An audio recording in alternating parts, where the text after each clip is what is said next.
ठीक है बच्चों, तो आज हम क्लास 10th का साइंस का 9th चैप्टर स्टार्ट करने जा रहे हैं। इसका नाम है लाइट। ठीक है, लाइट को दो पार्ट्स में पढ़ना है हमें। एक है रिफ्लेक्शन ऑफ लाइट और दूसरा है रिफ्रैक्शन ऑफ लाइट, प्रकाश का परावर्तन तथा प्रकाश का अपवर्तन। तो अगर हम बात करें लाइट की, तो लाइट को कैसे डिफाइन करते हैं, पहली बात तो हमें ये पता होना चाहिए।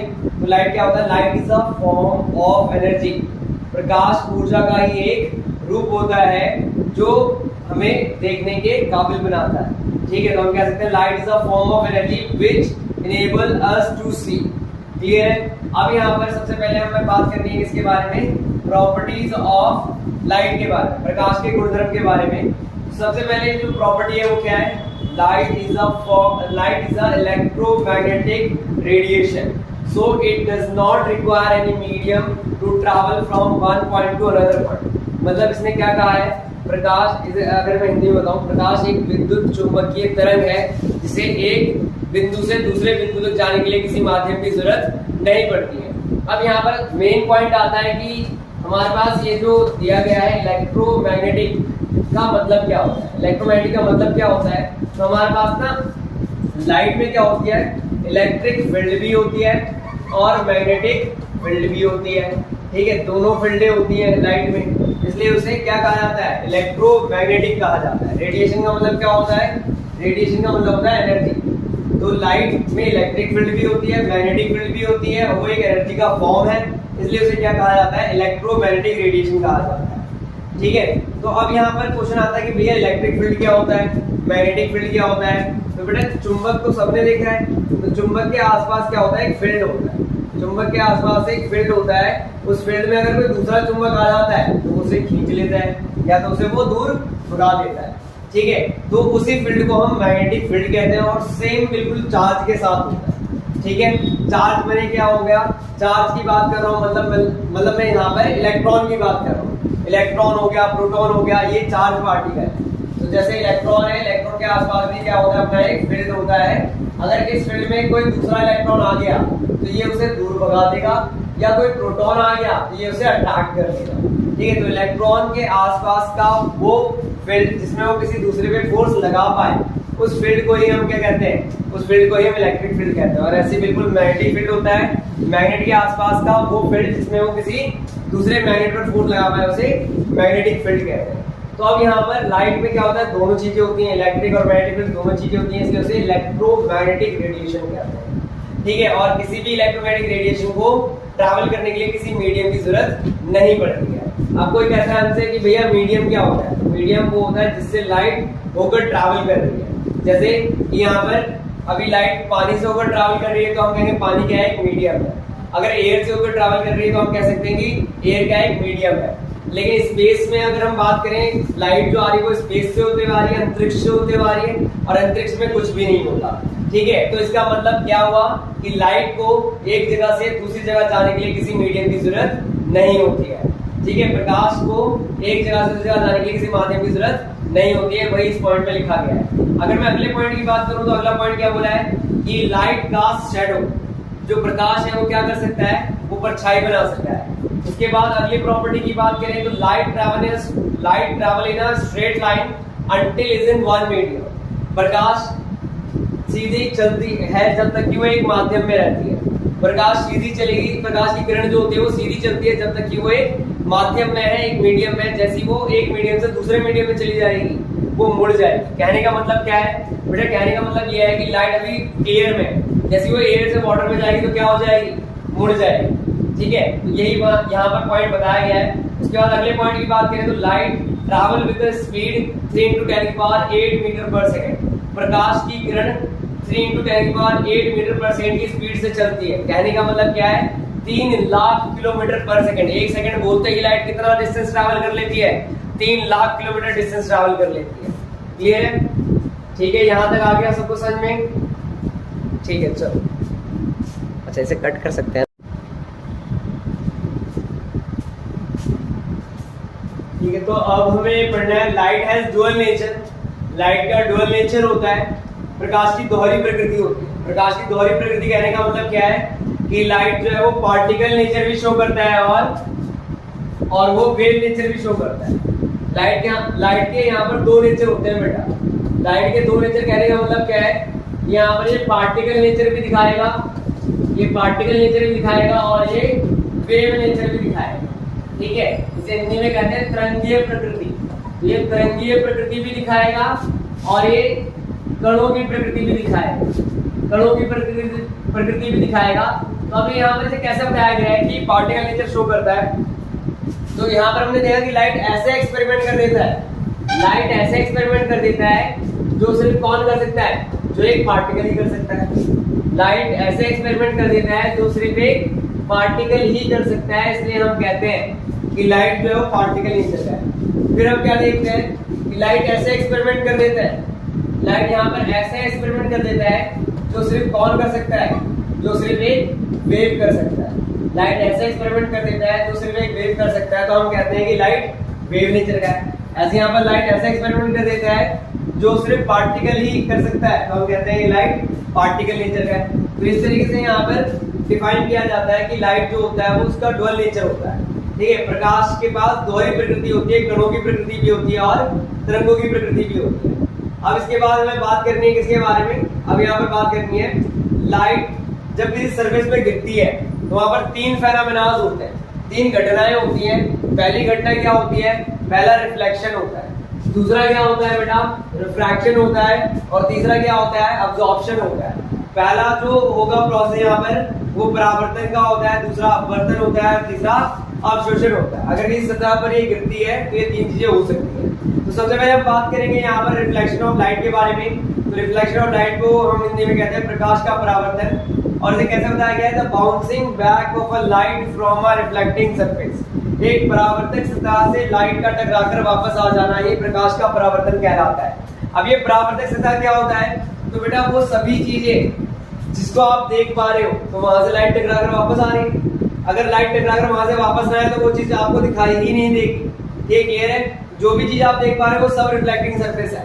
ठीक है, यहाँ तक कि अगर हम अपनी बात करें तो हम भी क्या है, रिफ्लेक्टिंग सरफेस है। हम इस बोर्ड को देख पा रहे हैं तो ये बोर्ड क्या रिफ्लेक्टिंग सरफेस है, क्योंकि लाइट वहां से टकराकर हमारे आंखों तक पहुंच रही है, जब भी हम क्या कर पा रहे हैं, इसे देख पा रहे हैं। ठीक है, तो इस तरीके से हमने यहाँ पर रिफ्लेक्शन ऑफ लाइट के बारे में समझ लिया है, रिफ्लेक्शन ऑफ लाइट क्या होता है।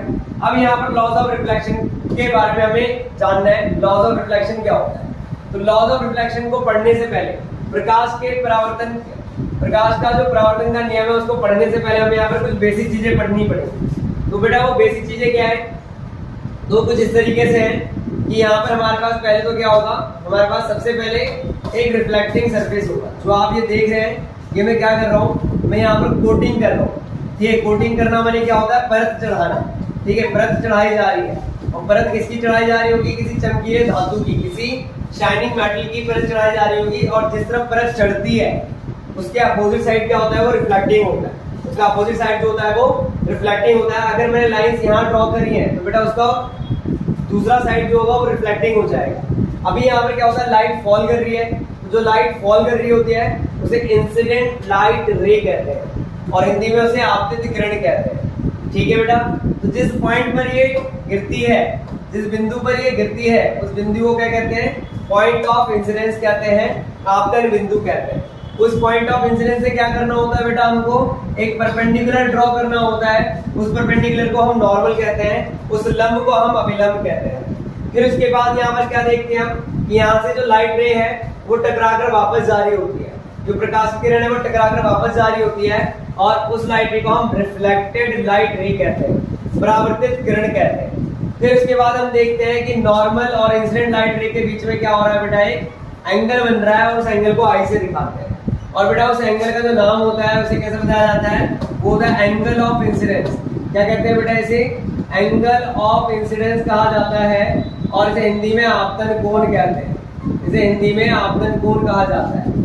ऐसे यहाँ पर जो हमने यहाँ पर रिफ्लेक्टेड लाइट रे और नॉर्मल के बीच में एंगल देखा है, इसे क्या कहते हैं बेटा, इसे एंगल ऑफ रिफ्लेक्शन कहते हैं, इसे एंगल ऑफ रिफ्लेक्शन कहते हैं, इसे परावर्तन कोण कहते हैं, और इसे स्मॉल आर से दिखाते हैं। तो हमें नियम को पढ़ने से पहले हमें ये चीजें पता होनी चाहिए। अगर हम ये नहीं जानते तो हम लॉ को समझ नहीं पाएंगे। ठीक है, तो हमने ये पढ़ लिया, अब हम आराम से लॉ को समझ सकते हैं। ठीक है, चलो हम बात करते हैं अब यहाँ पर दो लॉस के बारे में। इसका जो फर्स्ट लॉ है बेटा, फर्स्ट लॉ में क्या कहा गया है, कि incident light ray, reflected light ray और normal all lie on the same plane. Incident light ray, reflected light ray और नॉर्मल ये सारे के सारे तीनों एक ही प्लेन पर होते हैं, एक ही सतह पर होते हैं। क्लियर है? उसके बाद बात कर रहे हैं सेकंड लॉ की। सेकंड लॉ में क्या बोला गया है कि एंगल ऑफ इंसिडेंस जो होता है बेटा वो एंगल ऑफ रिफ्लेक्शन के हमेशा इक्वल होता है। मतलब लाइट जितने के एंगल से गिर रही है बेटा उतने के ही एंगल से क्या होगी, लाइट जितने के एंगल से गिर रही है वो उतने के ही एंगल से मुड़कर वापस चली जाएगी। ठीक है, इसलिए यहाँ पर बताया गया कि एंगल आई हमेशा किसके बराबर होगा, एंगल आर के बराबर होगा। यहाँ पर एंगल ऑफ इंसिडेंस जो होता है वो एंगल ऑफ रिफ्लेक्शन के बराबर होता है हमेशा। बस शर्त ये है कि जिस सतह पर गिर रही है वो बिल्कुल स्मूथ होनी चाहिए, वो बिल्कुल प्लेन होनी चाहिए। अगर यहाँ पर लाइट किसी सतह पर गिर रही है, किसी सरफेस पे गिर रही है और वो सरफेस कैसा है, प्लेन नहीं है, कुछ ऐसा है बेटा, ठीक है, तो ऐसे केस में क्या होगा, ऐसे केस में लाइट रे पैरेलल तो आएगी, ठीक है, लेकिन टकराकर पैरेलल नहीं जाएगी। ठीक है, वो कुछ ऐसे चली जाएगी, लाइट फैल जाएगी टकराने के बाद। और यही रीजन है कि अगर आप अंधेरे रूम में टॉर्च को जलाते हो तो टॉर्च को जलाने पर जिस जगह पर आप टॉर्च जला रहे हो वहां पर सिर्फ वो पर्टिकुलर एरिया नहीं दिखता, उसके आसपास का एरिया भी दिखने लगता है। और उसके पीछे का सिर्फ और सिर्फ एक ही रीजन है कि यहाँ से लाइट टकरा कर क्या हो रही है, हर जगह फैल जाती है, क्योंकि सरफेस कैसा है, सरफेस जो है वो इरेगुलर है, ठीक है, वो प्लेन नहीं है। और यही रीजन है कि वहां पर क्या हो रहा है, लाइट फैल जा रही है। अगर सरफेस प्लेन होता तो लाइट कभी फैलती ही नहीं, ठीक है, वो एक पर्टिकुलर एरिया से टकराकर किसी पर्टिकुलर एरिया पर जाकर गिर जाती। ठीक है, यहाँ पर हमने समझ लिया भाई फर्स्ट लॉ क्या है, सेकंड लॉ क्या है, तो कुछ क्वेश्चन कर लेते हैं। जैसे यहाँ पर पहला क्वेश्चन है हमारे पास, यहाँ पर जो लाइट है वो 30 डिग्री के एंगल से गिर रही है, मतलब आई यहाँ पर हमारे पास 30 है, तो बेटा आर क्या हो जाएगा, तो बेटा आर भी 30 हो जाएगा, क्योंकि अभी अभी हमने पढ़ा कि एंगल ऑफ इंसिडेंस जो होता है वो एंगल ऑफ रिफ्लेक्शन के बराबर होता है। मतलब अगर लाइट 30 डिग्री के एंगल से गिर रही है तो 30 डिग्री के एंगल से मुड़कर वापस चली जाएगी। ऐसे यहाँ पर अब बात कर रहे हैं एक और क्वेश्चन की। यहाँ पर हमारे पास एक और क्वेश्चन है, जैसे यहाँ पर लाइट रे गिर रही है, ठीक है, और यहाँ पर जब लाइट रे गिर रही है तो 60 डिग्री का एंगल बना रही है, 60 डिग्री का एंगल बना रही है, लेकिन नॉर्मल के साथ नहीं बना रही। किसके साथ बना रही है, ये यहाँ पर सरफेस के साथ बना रही है, रिफ्लेक्टिंग सरफेस के साथ। जैसा कि हमें पता है ये पूरा का पूरा एंगल कितना होगा बेटा, ये पूरा का पूरा एंगल जो 90 का होगा। अगर ये पूरा एंगल 90 है और इतना 60 है तो बचा हुआ पार्ट क्या हो जाएगा, बचा हुआ पार्ट 30 हो जाएगा। तो यहाँ से हम कह सकते हैं कि हमारा ये वाला एंगल जो है वो 30 डिग्री का है। तो यहाँ से हमारा आई आ गया बेटा, आई आ गया 30 डिग्री, तो बेटा आर क्या होगा, आर भी हमारा क्या होगा 30 डिग्री, क्योंकि हमें पता है कि एंगल आई एंगल आर के बराबर होता है। क्लियर है? अब यहाँ पर थर्ड क्वेश्चन है कि लाइट रे कैसे गिर रही है बेटा, लाइट रे नॉर्मली गिर रही है, लाइट रे नॉर्मली गिर रही है, मतलब आई यहाँ पर क्या है बेटा 90 डिग्री है, तो आर भी क्या होगा 90 डिग्री होगा। जितने के एंगल से लाइट रे आई है उतने के एंगल से वापस जानी चाहिए। तो अगर लाइट रे 90 के एंगल से गिर रही है तो 90 के एंगल से ही वो मुड़कर वापस चली जाएगी। क्लियर है? अब यहाँ पर हम बात करने वाले किसके बारे में, अब यहाँ पर हम बात करने वाले प्रतिबिंब के बारे में, इमेज के बारे में। बेटा इमेज क्या होता है, तो image is a point, image एक पॉइंट होता है जहां पर दो लाइटें एक्चुअल में मीट करती हैं या अपीयर टू मीट करती हैं। कहने का मतलब क्या है इसका, एक प्रतिबिंब एक बिंदु होता है, एक ऐसा बिंदु होता है जहां पर प्रकाश की किरणें वास्तव में मिलती हैं या मिलती हुई प्रतीत होती हैं। मिलती हुई प्रतीत होने का मतलब क्या, मिलती हुई लगेंगी आप। अब आप बोलोगे भैया यहाँ पर मिलती हुई प्रतीत होने का मतलब क्या है, तो बेटा मिलती हुई प्रतीत होने का मतलब ये है कि मिल तो नहीं रही होंगी लेकिन हमें वो मिलती हुई लगेंगी। अब इसका एग्जांपल आप ऐसे देख सकते हो कि जो नींबू है, अगर आप नींबू को एक कांच की गिलास में पानी भर के उसमें रख दो तो नींबू साइज में कैसा नजर आएगा, आपको बड़ा नजर आएगा, लेकिन एक्चुअली वो बड़ा नहीं होता। तो आप यहाँ से थोड़ा आइडिया ले सकते हैं, थोड़ा अंदाजा ले सकते हैं कि हाँ लाइट रे एक्चुअल में मिलती नहीं है लेकिन हमें मिलती हुई लगती है, इसका मतलब क्या होता है। ठीक है, क्लियर है? तो इस तरीके से यहाँ पर हमने इमेज के बारे में पढ़ लिया। और अब यहाँ पर बात कर रहे हैं कि इमेज जो होती है वो कितने तरह की होती है बेटा, तो इमेज जो होती है वो दो तरह की होती है। जो हमारी प्रतिबिंब होती है वो दो तरह की होती है, एक होती है रियल इमेज और एक होती है वर्चुअल इमेज। रियल इमेज को हम हिंदी में वास्तविक प्रतिबिंब कहते हैं, वास्तविक प्रतिबिंब कहा जाता है, और वर्चुअल इमेज को हम आभासी प्रतिबिंब कहते हैं। वर्चुअल इमेज को आभासी प्रतिबिंब कहा जाएगा। तो इस तरीके से यहाँ पर हमारे पास दो तरह के प्रतिबिंब होते हैं, दो तरह के हमारे पास इमेज होते हैं। अब यहाँ पर अगर मैं डिफाइन की बात करूँ तो इसे डिफाइन कैसे करेंगे? रियल इमेज क्या होता है? हम ये बोलेंगे where real image is a point. Real image क्या है? एक पॉइंट है। हम कह सकते हैं real image is a point where is a point where two light ray actually meet. Two light ray actually meet. हम बोल सकते हैं कि भाई रियल इमेज क्या होता है? वो पॉइंट होता है जहां पर दो लाइट रे एक्चुअली मीट करती है। ऐसे यहाँ पर अगर कोई हमसे पूछेगा कि बेटा वर्चुअल इमेज क्या होता है, तो हम कहते हैं virtual image is a point. ये भी क्या है? ये भी एक पॉइंट है। Where two light rays appear to meet. यहाँ पर क्या हो रहा है? लाइट रे मिलती हुई लग रही है, एक्चुअल में मिल नहीं रही है। ठीक है, तो इस तरीके से बताया जा सकता है कि वास्तविक प्रतिबिंब क्या होता है? वास्तविक प्रतिबिंब एक बिंदु होता है, एक बिंदु होता है जहां पर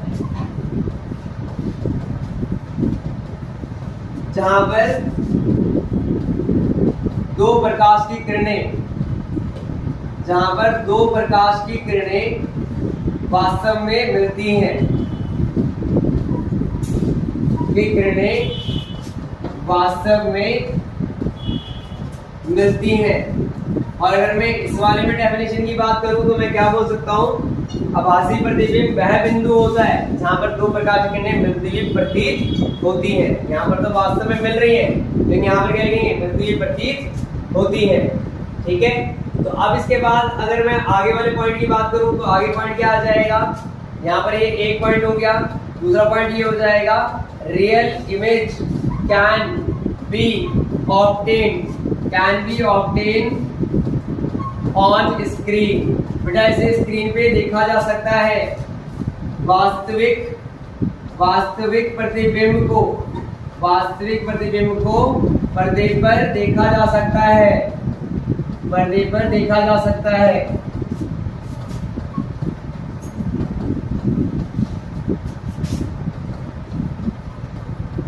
और अगर मैं बात करूं यहाँ पर वर्चुअल इमेज के बारे में, अगर मैं वर्चुअल इमेज के बारे में बात करूं तो हम कह सकते हैं virtual image can not be obtain on a screen. आप इसे स्क्रीन पे देख नहीं सकते। आभासी प्रतिबिंब को पर्दे पे नहीं लिया जा सकता।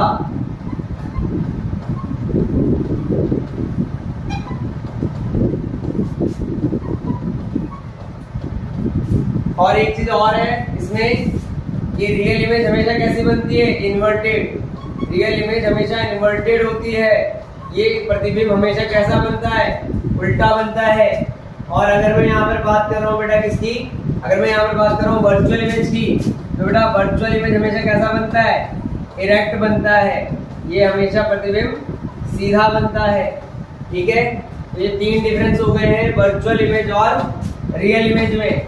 ये हमें याद रखना है, वर्चुअल इमेज और रियल इमेज में तीन डिफरेंस है। ठीक है, पहला डिफरेंस हमारा डेफिनेशन ही है। दूसरा डेफिनेशन यहाँ पर क्या है? दूसरा डेफिनेशन यहाँ पर यह है कि जो रियल इमेज बनेगा वो पर्दे पे लिया जा सकता है। वर्चुअल इमेज को पर्दे पे लिया नहीं जा सकता।